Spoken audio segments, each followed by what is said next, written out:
Hello friends, this is Deepa Shah from Think Quotient.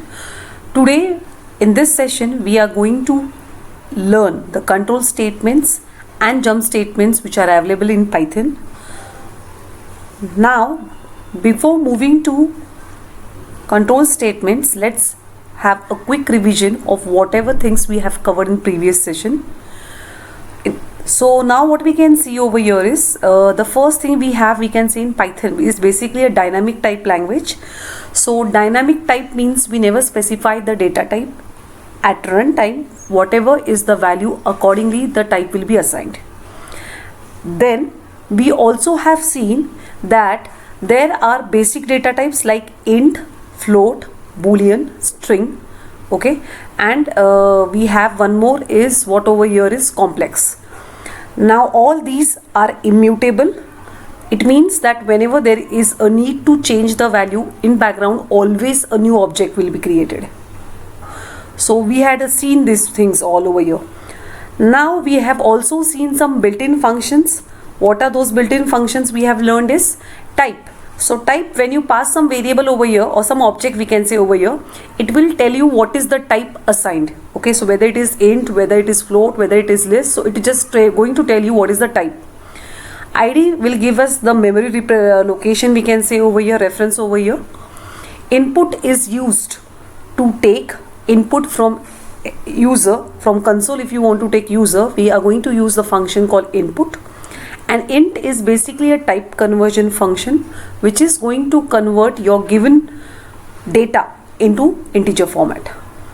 Also we have seen that by default whenever we write a equals to 10, this number is of integer type, but the number system it uses is decimal. Now if I want to represent a number in hexadecimal format, we have to write 0, x and then the hexadecimal value whatever you want to write. So now the Python interpreter will understand that whatever you have written over here is in hexadecimal format.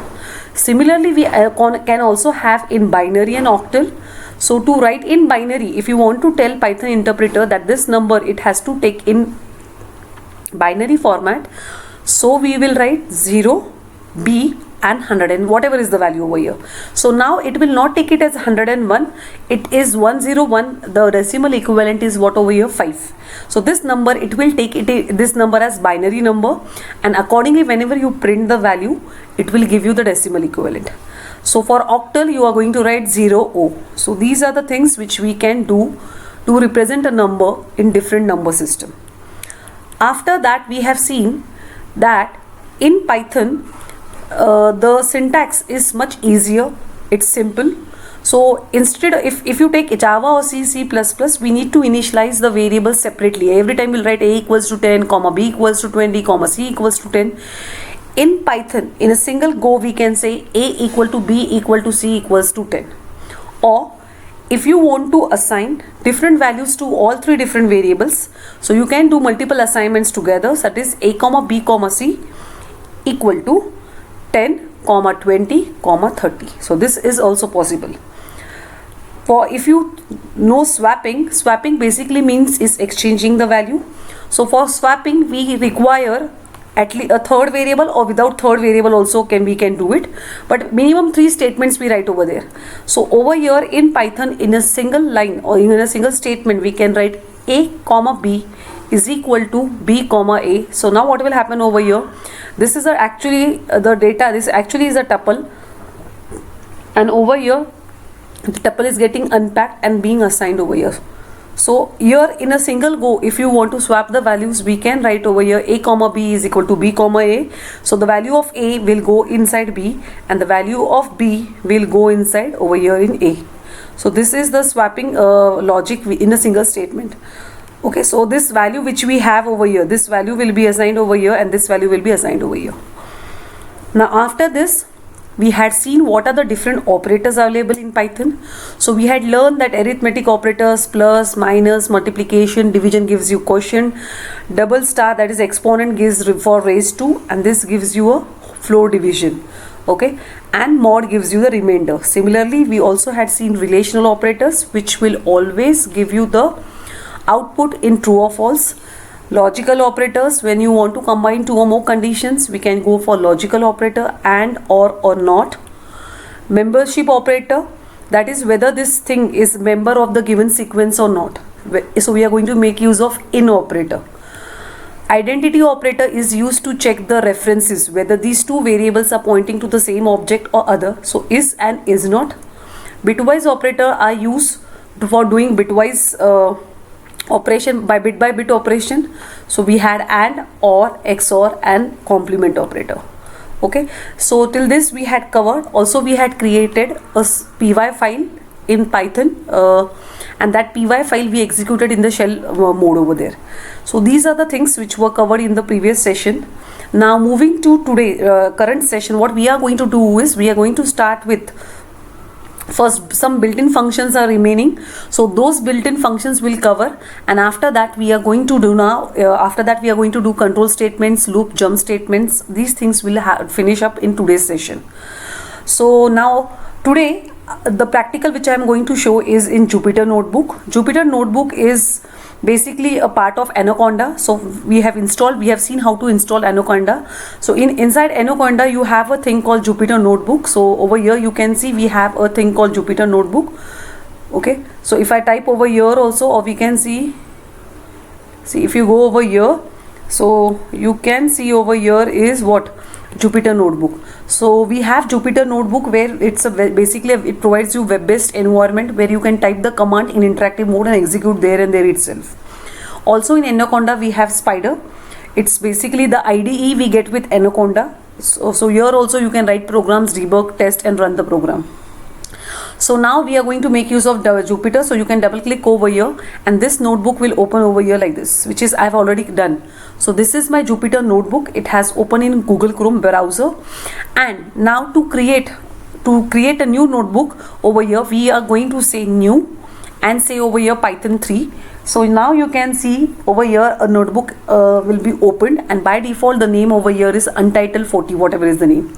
So we will just double click over here and rename this. So we can rename this to control statements. Suppose I give the name as control statements. So we can say is demo of control center. Okay, and we'll say rename. Now this thing which we see over here, this is a cell. Cell is basically where we type the logic, write the code and execute. To run a cell, we can either click on this run over here in the menu bar, or we can press shift plus enter together to execute suppose I write over here 10 plus 20, and if I want to run this cell, you will press shift and enter together. This way you will get the answer, or you can click on run over here. And in any case there is some problem, we can restart the kernel over here. Kernel is basically which is executing the commands which we write. So you can say restart and run all, or restart and clear output. So depend, if you want to run everything again, rerun, so you can say restart and run all. Okay, so now what we will do over here is,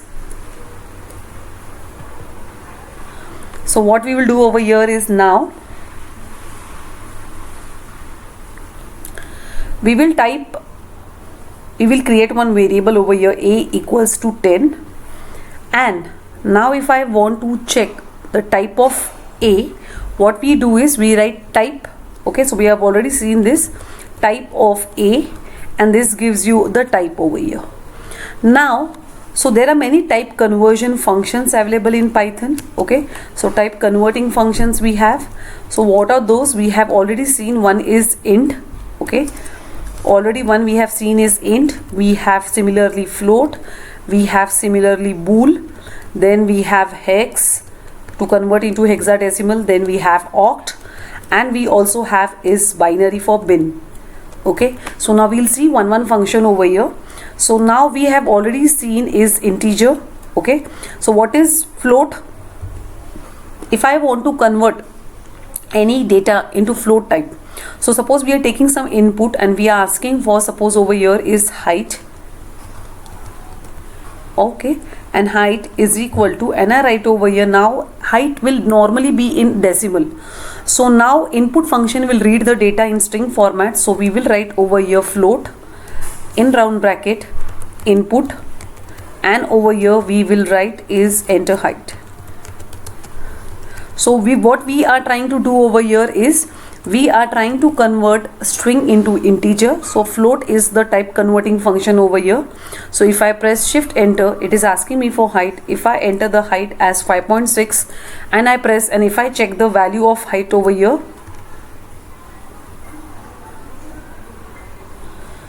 so if I check the value of height over here,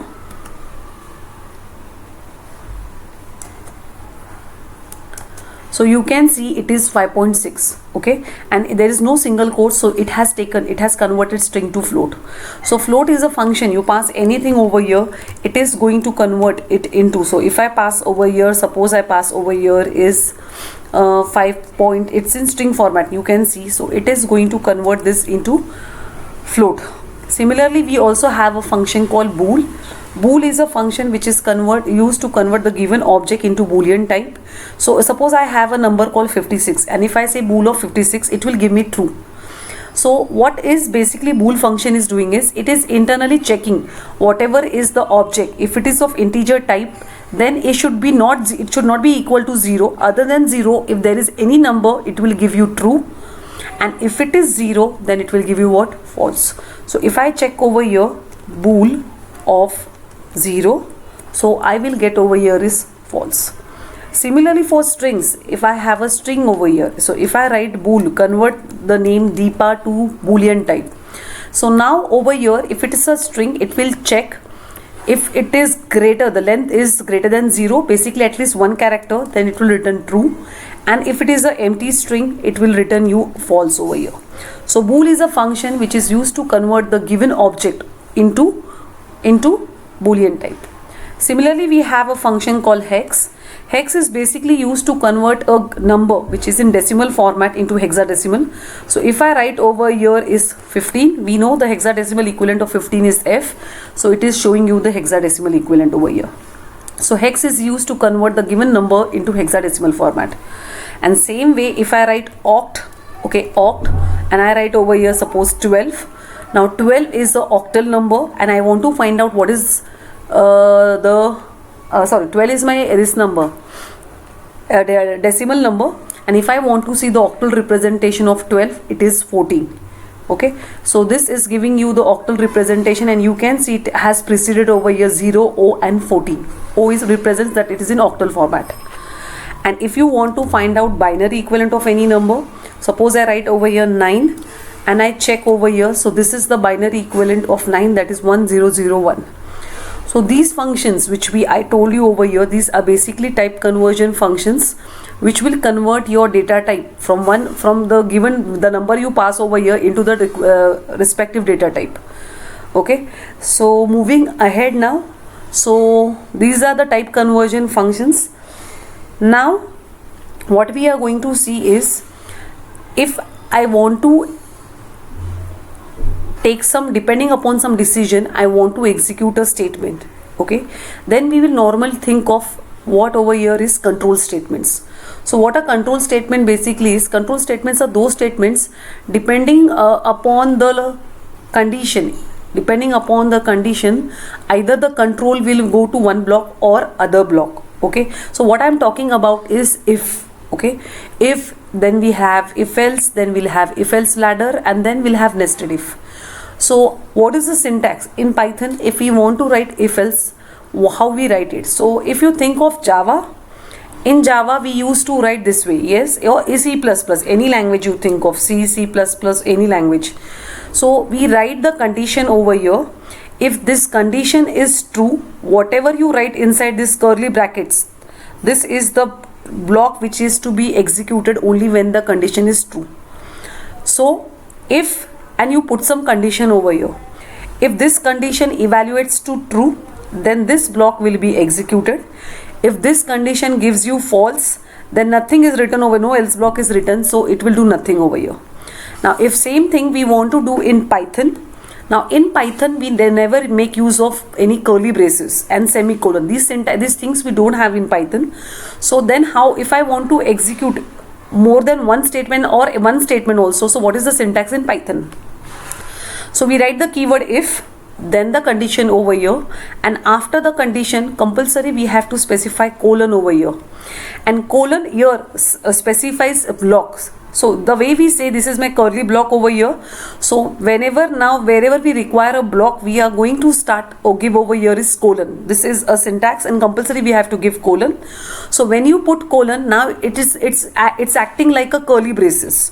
But below this, whatever you write here, you have to give a indentation of 4 spaces minimum, and which are the statements you want. When this condition is true, you have to write this way. So in Python, this indentation is a very important thing. So you have to give a proper other indentation over here, otherwise it gives you error. So if age is greater than equal to 18, print you are eligible to vote, and more over here something you want to print. And this statement, if you see, I have not left any space over here. So this is a statement which is not belonging to if block. How Python will understand? So wherever you, after this colon, we have left 4 spaces over here and here. So this is a block which is to be executed if the condition is true. Okay, so in Python, colon and indentation plays a very important role wherever you require. So colon is basically where block is starting over here, and the spacing over here is very important. So if I want to show you over here, so let's move over here. Suppose I take age from user. Age is equal to, we write in typecast, and input is equal to enter age. Now what we want to check over here is, we want to check is enter age. Okay, if now, so I'll write over here. In a cell you can write multiple statements, so we are writing like a logic over here. So if age is greater than equal to 18, a colon over here. Okay, and after colon I'll press enter. By default Jupyter Notebook is giving you the spacing indentation over here. So now what we'll write over here is print you are eligible to vote.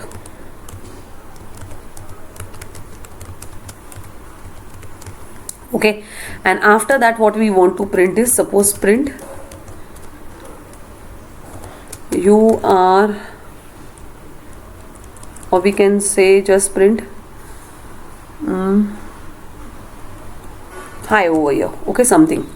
And then what I do is I move the cursor over here, and now I say print after if block, or by whatever you want to print. So now what we are trying to say over here is, see, if I run this code and show you, so shift enter, it is asking me the age. If I enter 12, so this condition will be false. As this condition is false, these 2 statements which are related to if, why these 2 are related? Because you have given here spacing. So these 2 statements which are related to if won't be executed. Directly this statement will execute over here. This statement is not belonging to if block. So if I press over here enter, you can see only this line is getting executed. And if I rerun the logic again, so now it is asking me age over here. If I press 23 and press enter, so you can see it has printed the 2 statements, that is you're eligible to vote, hi, and one more line, the last line, that is after if block. Okay, so over here indentation plays a very important role, so you have to be very careful while giving spaces over here. Okay, now sometimes we want, if the condition is true, we want to execute some logic, else we want the else part also. Over here also what I want is, I want you to on screen a message should be displayed that you are not eligible to vote. Okay, so what we can do is, I'll press enter over here. At this position where if has been, we have written if, same on the same thing we are going to write over here is else, and after else also we are going to put colon, and down below we are going to write print. You can write as much statements you want. I'll just write you are not eligible to vote. Okay, so we can make use of if else block over here like this. Okay, now if I run this logic over here again, so it is asking me age. If I enter 12, is 12 greater than equal to 18? No. So it will go in else block over here. In else, don't forget to put a colon and then write the logic over here. So if I press enter, you can see you are not eligible to vote and if block, last after if block over here. Okay, so this is the way we will make use of if else over here. Now the next thing we can do with if else if there are more than two choice, means if there are multiple what to say choice, and from that choice any one can be true. So if you take the percentage program, so or percentage, or we can say grade logic, or some which logic, so wherever we want to have multiple choices, so depending upon the choice, if you want to execute the logic, we can go for if else ladder. Okay, so we will do first. Now over here is the percentage program. So percentage, suppose I write percent is equal to int, and over here in round brackets input, and in input what I'll write over here is enter your percentage. Okay, now what we will do over here is press enter. So okay, I'll write a logic over here now. Okay, I'll just enter some percentage so that it won't. Okay, I have not written any logic. Now here itself what I'll do is, if percent, okay, is greater than equal to 75, so if it is more than 75, then what we want to do is we want to print that you get distinction, only distinction. Okay, the next thing what we want to do is, it could be possible that you are not above 75 but you are between 60 to 75. So else if, how we write else if is ELIF, else if, again the condition over here, percentage greater than equal to 60. So if it is greater than 60, then print what over here is, we can say you get first class or first class. Next condition over here, again else if percent greater than equal to 60, more than 60 is basically 50, we'll say now. Suppose 50, and I say over here is print second class, and less than 50 we will say is fail, suppose. Okay, so less than 50, so last we are just going to write else. Else means what? Anything below 50. So it is 35, 25, whatever, so you fail. So now see what will happen. Whenever I enter my percentage, for always this condition will be checked first. If this is true, immediately it will print distinction, and it will come out from the logic over here. So if I have written down over here print and something I have written over here, directly it will go to that statement. So when it will come to next condition over here is, if the first condition fails, okay, if it is false, suppose I got 67 percentage. So is 67 greater than equal to 75? No, it's not. So it will come to second condition. Is 67 greater than equal to 60? Yes. So on screen I'll have first class. If this condition is also false, assume if I have got 55 percentage. So this is false. So when first is false, it will come to second condition. If second also fails, it will come to third condition. Now is 55 greater than equal to 50? Yes. So it will print second class. And if your data will not match, will not be in this range, it will not be in this range, it will not be in this range, then of course it will go in else part and write whatever you have written over here, it will execute it, and then it will print by.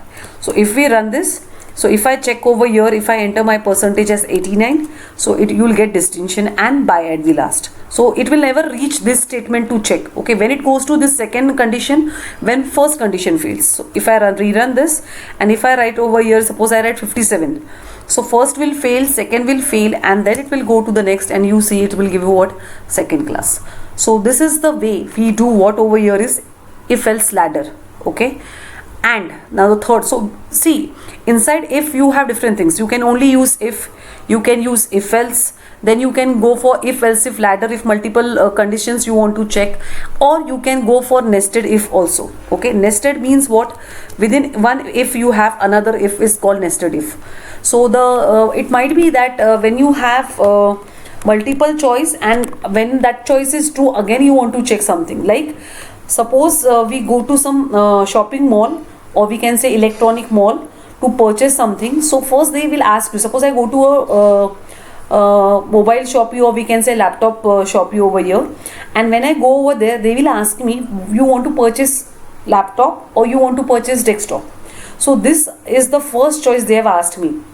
If I say laptop, again they will ask me what you want to, which type of laptop you want. So if they may give me brand, according to brand they may tell me whether you want to purchase Lenovo or Samsung or Dell. So when you have this way you will require nest if else. So suppose I write over here is choice. Okay, choice is one variable over here, and I'll just copy this thing over here.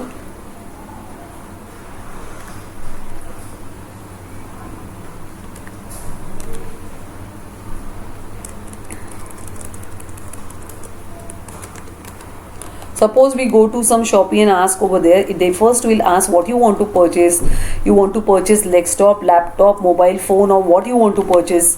So according to what we say, if we say is it I want to purchase desktop or laptop, so now we'll check if choice is equal to, and suppose I enter at runtime, I enter laptop. So when you say laptop, it might be he may ask you for the second option now, nested if else. Okay, nested means this is the first if, and inside this if the second if is starting over here. Now over here I will again ask the company over here, company or brand, whatever you want to say. Company is equal to, and again I write over here input brand or company name, whatever you want to say. So whether you want to see of Lenovo or which company you want to see, and whatever I enter over here, now I'll check over here if company is equal to, suppose I say over here Dell,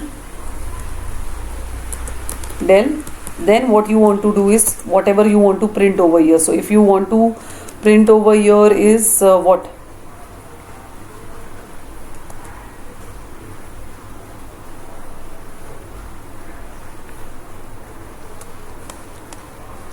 So you can print over here is Dell if you want. Else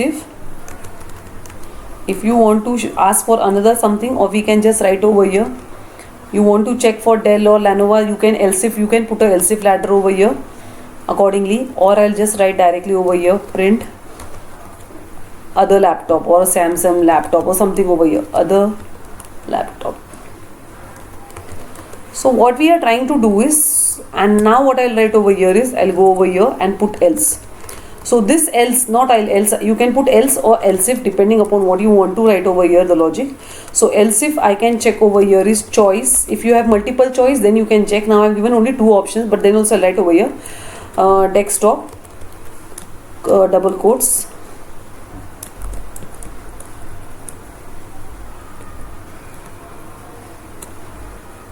okay, colon, and now we can say over here is, so if it is a desktop, in desktop also you can ask what type you want over here, or simply I'll just print over here. Now I'm not going for multiple choice over here, print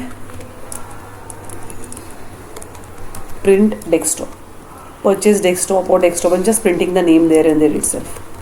Okay, so what we have done is we have done nested if over here. So okay, what is the mistake over here is, okay,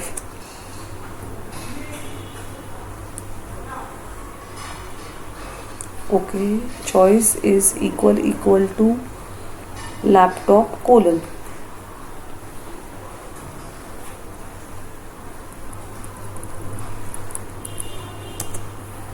Okay, enter brand, input enter brand, company is equal to Dell. Let me rerun it. Okay, what is the mistake? Choice is equal to, okay, one more extra bracket over here. Okay, there was one extra bracket over here.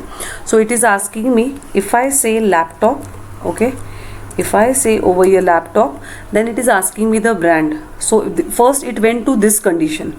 If this condition became true, then it is asking me this over here. So if I enter over here, if I enter over here is Dell, okay, Dell, then you can see it just printing over here Dell.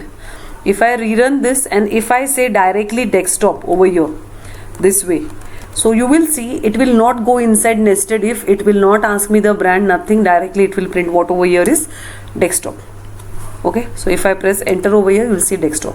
So whenever we write logic, according to the logic you will decide whether you have to go for nested if, else if ladder, or if else So according to the choice we will go. Now in Python we don't have switch case and we don't have ternary operator. Okay, so in other programming language we mostly have switch case. Okay, for menu driven programs we use switch case, but in Python we don't have switch case. There is no switch case and no ternary operator. Okay, no switch case and no ternary operator. So but we have a shortcut way to write in single line a statement, so no ternary operator over here. So these things we don't have in Python, but yeah, we have a thing called in one go we can write a logic. Suppose I want to find max from two numbers. So what I can do over here is simply I'll take just the logic of accepting over here. So this I'll just take it over here, Control C, and I'll go down. Okay, so this is my first enter number A. Suppose I say A, and I'll store that A over here. Suppose A. Same thing I just copy over here and write enter the value for B. Actually enter number, I can say enter first number and enter second number. Enter numbers so twice. So I'm taking two numbers from user, and if I want to find max from both, now what we can do is simply we can write over here. What we can do is I can take extra variable over here max. Okay, and in single line how we are going to write is, okay, so I can write over here is A if A is greater than B, else B. Okay, so this what we have done is, so if A, okay, so in max the value A will go if A is greater than B. So if this condition evaluates to true in max, this is a variable I have taken, you can take any variable over here. Okay, so I have taken a variable called max. In this max, so what I want to do is from the two numbers which I have taken from user A and B over here, so from that whichever is the larger number, greater number over here will go in max. So A, inside max A, put A if A is greater than B, else put what over here is B. So if this condition evaluates to true, this is the value which it will put inside a max, otherwise B. And now what we can do over here is print, we can say over here is max. So if you rerun this logic, so it will ask you two numbers. So I say first number is this, second number is this, so max is 34. So this is we have done in a single line.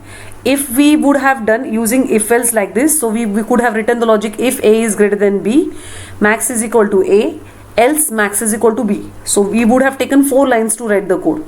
So instead of taking 4 lines, you can do it in single go. Similarly, if I want to do this H program also, which I have already done, so this program which I have already done, eligible to vote and not eligible to vote, if I want to do it in C, this I have done, so minimum I'll write 1 line over here, this is the second, else and this. So if you want to do in single go, what we can do over here is print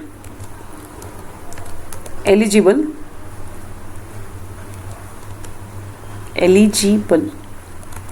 okay, eligible to vote you can write over here. Now we are directly writing in print statement if what, I need to take age, okay, age greater than equal to 18, else not eligible you can write. And we need to take input over here before this, age is equal to int round bracket input round bracket enter age. So if I run this logic over here, so it is asking me age. If I write 23, it will print eligible to vote. So in a single line we have done it. So print this thing. So for printing this sentence word, we can say this thing will go, string will go when age is greater than equal to 18. If not, this statement will go over here. So on a single line we can do this way also over here. Okay. Now after this, what we are going to do is we are going to move to loops. Okay. So we have got two types of loops in Python. One is for loop and another is while loop. Okay. We don't have any do while loop over here. So we have for and we have while. Now before moving to for and while, I would like to tell you one more function over here is range. Okay, why because this we require, if I want to teach you for loop, I will require this function. So range is a function which is going to generate a sequence of numbers within the range you tell it. So what we'll write over here is, suppose range, and if I pass only 10 over here, so if you pass only one argument over here, by default that is the stop value over here or end value. So if I have hit this, you can see it is showing me that this range will generate a sequence of number from starting with 0. So when you say 10, it will stop at 9 over here. Okay, so range function will always generate a range of numbers, and that range of numbers, so if you pass only one statement, so that is taken as the end value, and the sequence of numbers it will generate is always from, if you write 10 over here, the sequence of numbers generated will be 0 to 9. Okay, and by default the step is 1 over here. If you specify start and end both, okay, so start over here, if you don't specify it, the default argument has set to 0 over here. So if you write start and end both over here, you specify both over here, so now whatever start you specify, from there it will stop, and whatever end you write, one previous value it will stop over here, and the step over here by default is what over here is 1. So range function will generate a sequence of numbers starting by default by 0, and it will end one previous, and always the default step is 1. So if I specify all three parameters, that is, I tell what is the start, what is the end, and step means it has to increment by how much, okay, by 2, by 1, by 3, by 4, what. So we can pass all three arguments also. If you don't pass step, by default it is taken as 1. If you don't specify start, by default it is taken as 0. So let us check over here. So if I write over here, so now what we'll do is, basically we'll use this. So I'll just show you over here also. If I write range of 11 to 20 over here, so now it will generate numbers from 11 to 20, but 20 will be excluded actually. Now the syntax of for loop in Python, basically the for loop over here is not the normal for loop we use in C and C++ and Java. Over here the for loop is basically used to iterate over a sequence. So how we write the syntax over here is, for element in sequence. Now, so any sequence you can specify, sequence type of you can specify over here. So sequence is basically what? Sequence is nothing but, we can say, values which are represented by a list, we can say, or group of values which are represented by a single name. So in this, sequence is not anything over here. Basically what things can come over here is, we can write range, we can write list, we can write tuple, we can write string, we can write dict, we can write set, okay, anything. But the for loop, what this for loop is doing is, this for loop is iterating over the sequence. So it is removing one element from the sequence, and that element is getting stored in the element. So if I write over here, instead of sequence, if I write, now we are not going to write sequence, either we are going to use range function or list or something. So the way we'll write for loop is, for element in range. What is the range you want? When I write 1, 10, okay, so by default what will happen is, it will start with 1 and the range will go till 9. So here a sequence of elements will be created from 1 to 9. From that sequence, one element will go in this variable. This is a variable, it could be any name, element. And now, so instead of element, this is the syntax I was just telling you. You can write I, you can write J, anything. And if I write over here print I, so what is happening is, from this range, one element will go over here in I, and that element we are just printing. We are doing nothing over here, so it's just printing over here. If you want to print the squares also over here, so you can just write like this, and I can write over here I into I.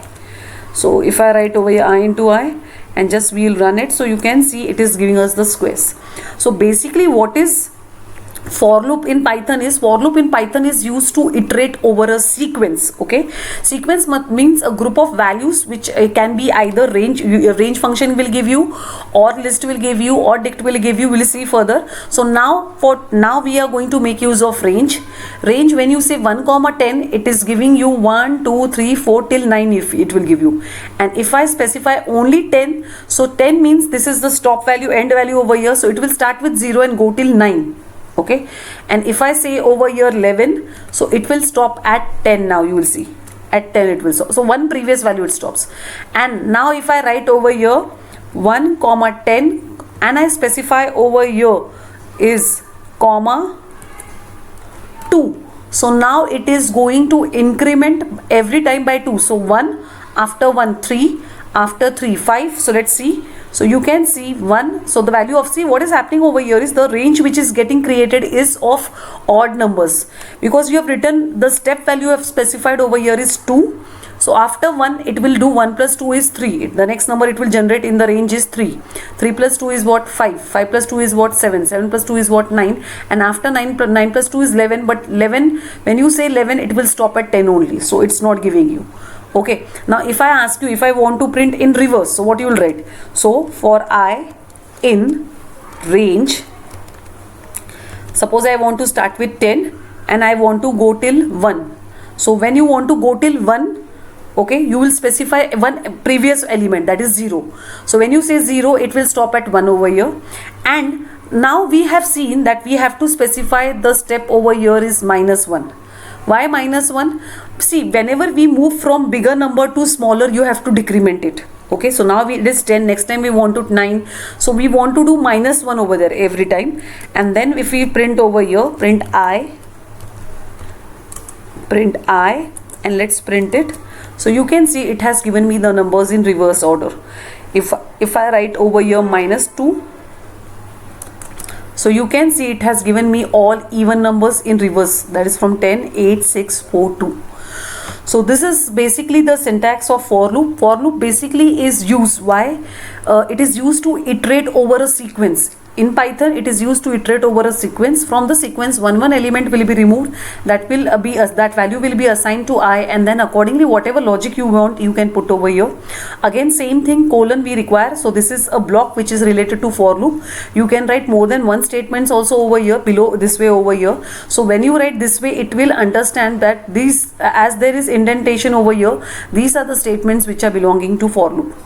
Okay. Now, after for loop, we will go see the next thing is while loop. Now while loop basically is the way normally we have in programming language. Till the condition is true, the loop will go on. So the syntax is, suppose I want to print 1 to 5 numbers, so I'll write I equals to 1, then we'll write the word while, and till the condition is true, so I'll write till I is less than equal to 5, colon, what to do? Print the value of I, so print it. And don't forget to do updation. Okay, that is the most important step, otherwise it will go in infinite loop over here. We don't have plus operator in Python, so explicitly you can write either this way, or we can use compound assignment over here, that is I plus equals to 1. This is fine, but we can't make use of this operator. We don't have plus operator in Python. This is wrong. Okay, so I plus equals to 1 means what? You are incrementing the value of by 1. And now if I run this, you can see over here it is 1, 2, 3, 4, 5. So till this condition is true, this logic will print the value, then it will increment, it will become 2. Again is 2 less than equal to 5. Yes, print it 3, 4, 5, and after 5, when it becomes 6, it is going to stop. So this is the logic for while loop. So suppose I want to print what? Numbers in reverse order. Same way we will do over here is, so I may start the value of I with 5. Okay, then what we'll do over here is while what we can do over here is while I is greater than equal to 1, put colon over here, and then say print I. Okay, and after printing I, what we'll do is I is equal to I minus 1. And now if you print, sorry, something went wrong. Okay, int I have written, my mistake, Java syntax by mistake I wrote over here. So what we will do over here is this way. Okay, so if I want to find out, suppose now, whether the given 3-digit number is Armstrong number or not. Okay, for 3-digit Armstrong number, what we need to do is, basically in Armstrong what we do is number of digits whatever we have raised to that power, and that gives you the, and that if that sum of that is whether equal to the original number. Means suppose if I take an example of 153, so 1 cube plus 3, 5 cube plus 3 cube, the sum of this, if it gives you the original number, we say it's an Armstrong number. Okay, so if this logic we want to do in over here using while loop, suppose I take the number over here as 153, assuming the number over here, then I will write over here while. Okay, what we will do over here is, one thing I have left out over here is what? I need to shift the variable somewhere else, because during the process the value of n will become 0. Okay, so we'll write while n greater than 0 colon, then what we will do is I'll take one extra variable r is equal to n mod 10. So when I do mod 10, the last digit will be extracted over here. Now this last digit mod gives you the remainder over here, so I'll take one variable called sum equals to 0, and now what I'll write over here is sum is equal to sum plus, now I want to do cube of which number, the digit which I have extracted, that is 3 cube I want to do. So now what I'll do is I'll make use of the exponent operator r exponent 3 over here, which will make it r cube, or I could have written r into r into r, both ways are perfectly fine. And after that, now what we want is, so next time we are interested in 15. So what we want to do is there should be some a point where this loop will stop. So when till n is greater than 0, it will work out. So when n will be either equal to 0, less than 0, it will stop. So we will write over here n is equal to n twice division operator and 10. Why twice? Because this gives you only the whole part over here, and we are just interested in 15.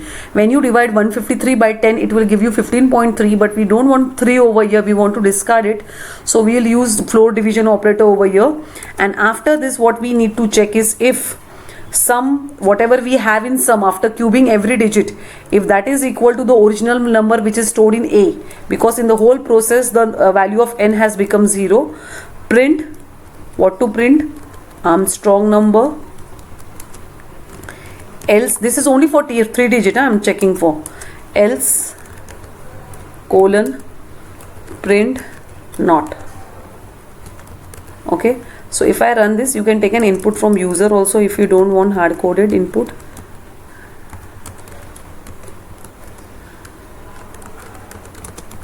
Okay, so now if I run this, it is asking me number. If I enter 153, it's an Armstrong number. If I rerun this, if I enter number 123, it's not an Armstrong number. If I run over here is 370, so it's an Armstrong number. Okay, so this is the logic which we can do using while loop over here. Iterate over till this condition is true, it will go inside over here, extracts over, so whatever is the logic we have written. So this is a block which is belonging to over here to while loop.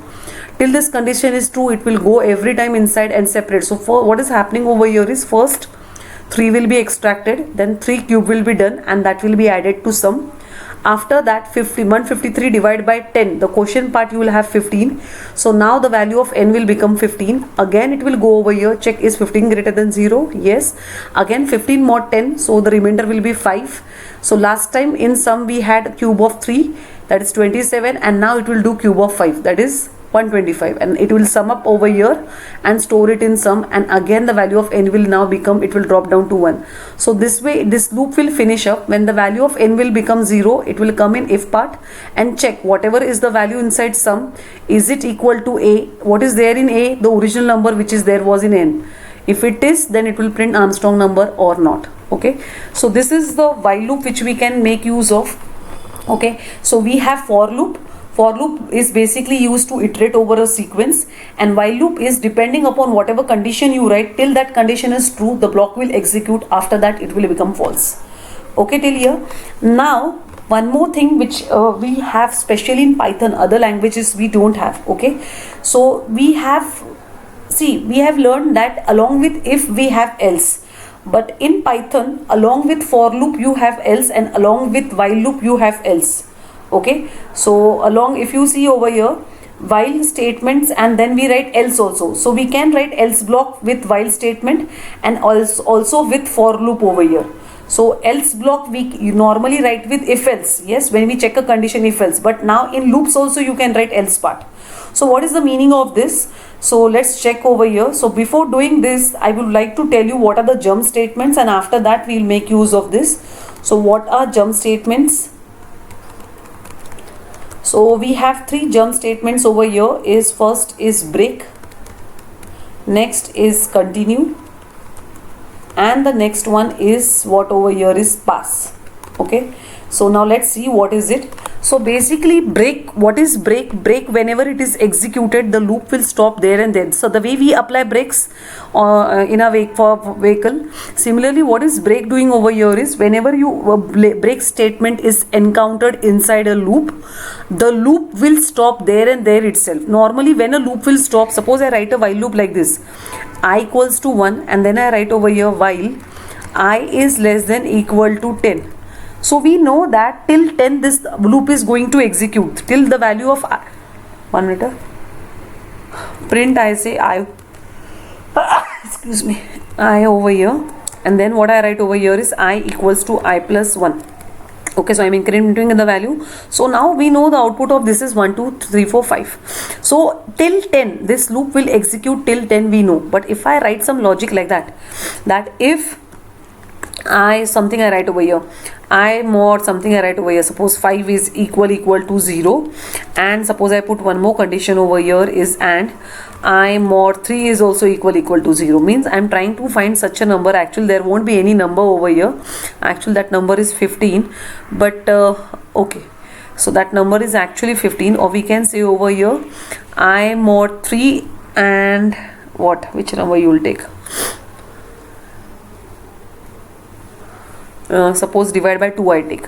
So the number which is divisible by 2 also and is divisible by 3 also, such number whenever it encounters, so what we will do is we will try to break out the loop over here. So I write the statement over here is break. Now what will break do?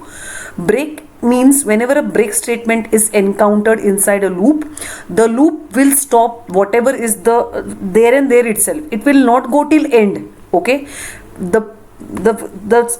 whatever was the value over here at that line itself, that this statement whenever it is encountered, immediately it is going to come out from the loop over here. So this statement won't be executed over here, means after break. So whatever is the value of I, even though it has not reached 10, it will stop there and there itself. So let's check over here. So you can see 6 is the number which is divisible by 2 also and 3 also. So for 1, when it was 1, this condition is not true over here, or simply we can do over here is only 3 if you want to simply understand what is the logic. So what we are trying to check over here is if any number which is divisible by 3, break out the loop. So break out the loop, what is will happen over here. Now if I rerun this, because I've changed the code, so initially the value of I is 1, it will print 1 on screen, then it will check the condition is false, so break is not encountered, so it is not executed basically. So it will make the value 2 over here, again 2 is less than, then it will print 2, this condition is false, so it will break 3 over here, again it will print 3 on screen, 3 mod 3 is equal to 0, the condition is true, and now break statement has encountered. So break is going to stop the loop there and there itself over here. Okay, so no, it will not go ahead over here. So now, so what is break? Basically break will stop the loop there and there itself, it will not go ahead over here.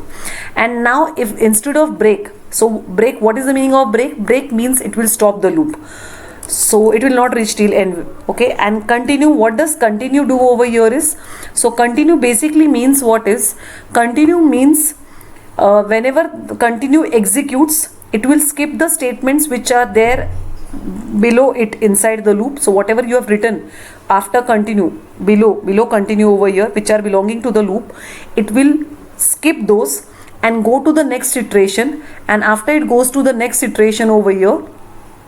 Okay, so I feel this will not, it will give you error because this step won't be executed over here, so I need to write over here I plus plus. Okay, and what we can do is the printing logic, we can just put it below.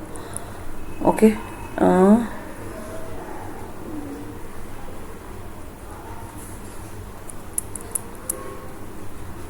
okay, so what we'll do over here, put the printing logic. So what we are trying to do is, now if I run this, so you can see it has, see why I have shifted this is basically, see what is continue. Continue, whenever it is executed, it will not go below. So initially the value of I is 1, it came inside, it checked the condition is true, is I equals to I plus 1, what it will happen over here is, so the value of I will become now over here 2, is 2 mod 3 equal to 0, no, so continue statement won't be executed over here, so it will not it will print the value of I, that is 2. Then it will check is 2 less than equal to 10, yes. Here the value will become 3. Is 3 mod 3 equals to 0, yes. So now continue statement will be executed, and continue is not going to now execute this line. So when the value was 3, it didn't went to the print statement, it directly went to over here and then incremented the value. So only if you see, it has skipped the third 3 number over here, rest of the things we have. So same thing if I show in for loop also, for I in range over here, if I say 1 to 10, and I say over here is if I mod 3 is equal, same logic I am writing in for loop now, and print I. Oh, sorry, not print I, we have to continue over here. So you see, continue, break, both can go inside any loops over here. So depending upon the logic we use it. So we have written break over here. Now what we do, break, no, I need to print the value, my mistake, print the value over here, print what over here, I. And now if you run the logic, you will see it has gone from 1 to 8 over here, okay. Because you have written 10, it will stop at 9 over here, and when it became 9 mod 2 is equal to 0, so it has executed. So if I write over here 11, then what is the expected output we'll get over here is, so whenever you get a multiple of 3, that is it has 3 is not printed over here, 6 is not printed over here, 9 is not printed. Why? Because all three numbers, that is 3, 6 and 9 are multiples of 3.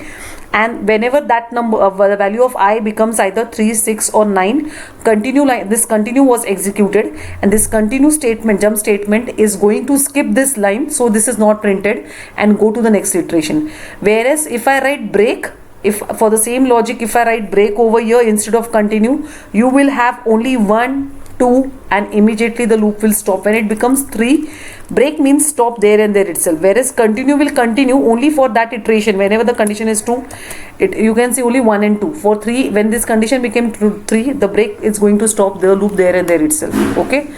So this is basically break and continue. Now the next thing which is remaining is pass.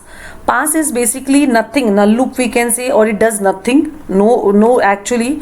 So in normal programming we can make use of semicolon, but suppose I want to do nothing in the so if I write over here for I, a, this way range I write over here, and I write over here 1, 10 colon, and if I write if I mod 2 is equal to 0,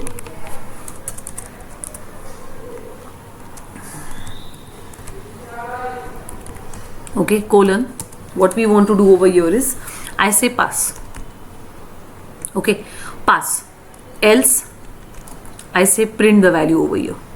So pass means basically what? Do nothing. Do nothing means, see, if sometimes we require that we don't want to write any logic over there, but then also I want to write a loop, something like that.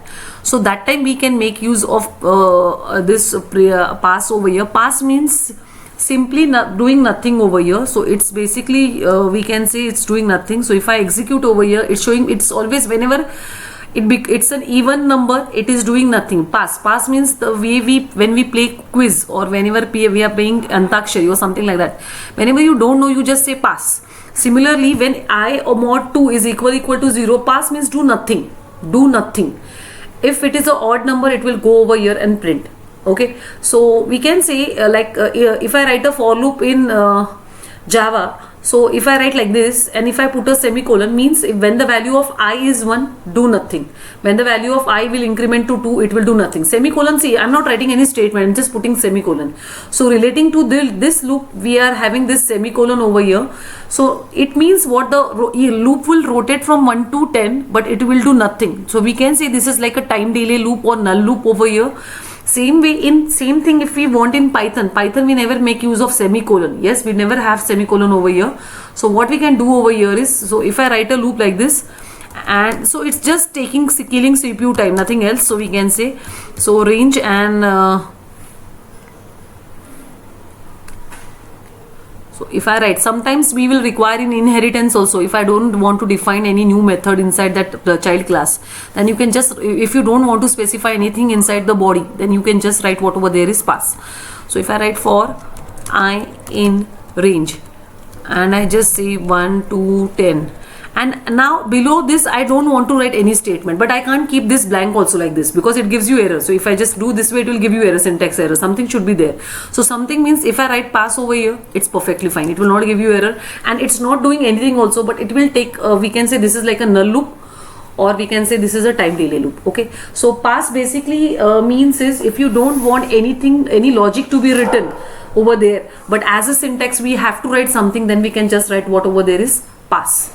Okay, now the last thing which I want to tell you is break. Okay, along with for and while, what is the use of else? Okay, for that what I will do is, first we will write a logic to check whether it's a prime or not. So I take a variable over here, n is equal to int input. I'm writing a logic of prime number over here, better you will understand over here. For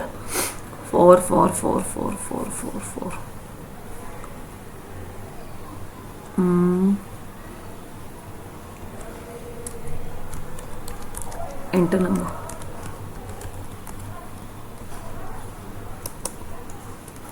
Now what is a prime number? Prime number is a number which is divisible by 1 and itself. Okay, so what logic I'll write over here is for, or we can write while also, whatever we want. Okay, I'll write for, okay, for, or while take, okay, I is equal to 2, better you'll understand now directly. While I is less than equal to n double divided by 2, colon, if n mod I is equal to 0, colon, we write over here flag plus plus or count plus plus, something like that, and then I can write over here is break and just finish up the loop. And we can check if flag is equal to something 1 or 0 or whatever you have set initially, or we can take a boolean variable over here. Okay, we can take a boolean variable over here is prime is equal to false, something like that, or whatever we want over here. So I suppose I have already written over here, so just keep it over here, flag plus plus or flag equals to 0, and initially I'll keep flag as what, 1. Okay, so flag equals to 0. Now if I check flag is equal to 1, I say it's a prime number. Okay, it's prime, else not. Okay, now what does this logic is actually doing? Let's just see now. So basically, what is a prime number which is divisible? Prime number is a number which is not divisible by any of the tables, only 1 and itself it is divisible. Okay, so if I want to check whether 12 is prime or not, what I should do is, see, all numbers are divisible by 1 itself and 12 also itself. Any number, let it be prime or non-prime, all are divisible by 1 and itself. So if I want to check whether a given number is prime or not, I need to start dividing it by 2. Okay, we will start dividing it by 2, and whatever is the number till half of that number, see, if you take an example 18, so we know that 18 is the number which maximum, the last factor of 18 is which number? 9. Okay, so 18, the half of 18 is what? 9. So the possibility is that in 9 18 will go, after 9 10 11 12, in any of this table 18 won't go. So we are moving a loop over here from 2 till half of the number. N divided by 2 will give you the quotient, divided by 2. Okay, division will give you in half of the number, that is 9, it will make it over here if it was 18. Now every time we are dividing the number n by I, so initially the value of I is 2, so it will divide it by 2. If it gets divisible by that number, then what we will say is we'll make flag as 0 and break out from that loop there and there itself. Why? So if you take an example over here, 100 will be divisible by 2, so I need not check it further by 3 4 5 6. Immediately I'll stop the loop there and there itself. Okay, so the value of flag will be 0, and I'll come out and I check whether the value of flag is 1 or 0. So if initially I have set it 1, so if it is equal to 1, I'll say it's prime. If it is not 1, it has become 0. It means it has got divisible somewhere, and now it is what over here is 0. So this is the logic of prime number over here. So if you run over here, if I enter number 13, So this loop will start dividing from 2 till half of 13 is 6. So it will not be divisible in 2, 3, 4, 5, 6. So the value of flag will not change. As it is not divisible, the value of flag will remain 1 only. And as it is 1, after the loop, when it comes outside, it will print. Why it has not printed? Wait, I'll just run again. Okay, what mistake I have made is I have not incremented the value of I over here. So I is equal to I plus 1. Okay, I'll just rerun the whole thing over here.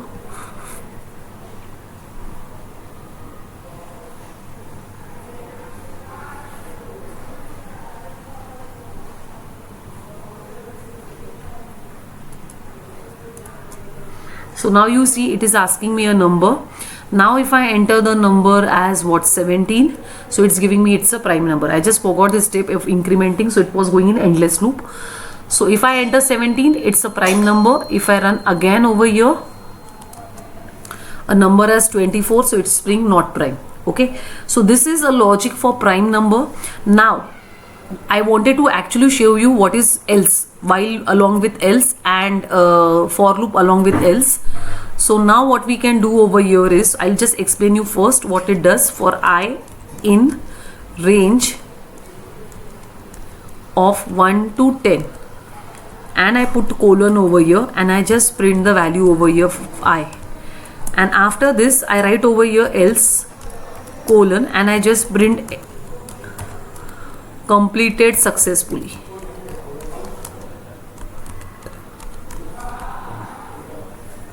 Reach till end successfully, we can write reach till end. So the reach has ended or completed successfully, whatever you want to print. So if I run this statement, what we can see, so it is printing 1 2 3 4 5 6 till 9, because I've written 10, so it will stop one previous, and it is going in else part and executing this. Now somewhere here, if I write if I is equal to 8, and I write over here break somewhere, so colon, and I write over here break. Okay, and now if I run this,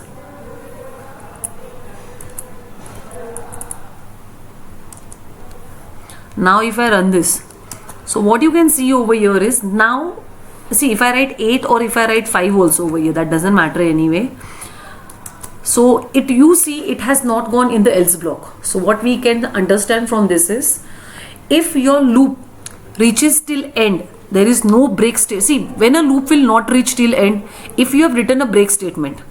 So if there is any break statement due to and the break statement gets executed, so in that case this loop, it will not go in else part. So if your loop starts with a value and goes till end successfully, till end, if it reaches till successfully, then only it will go in else block.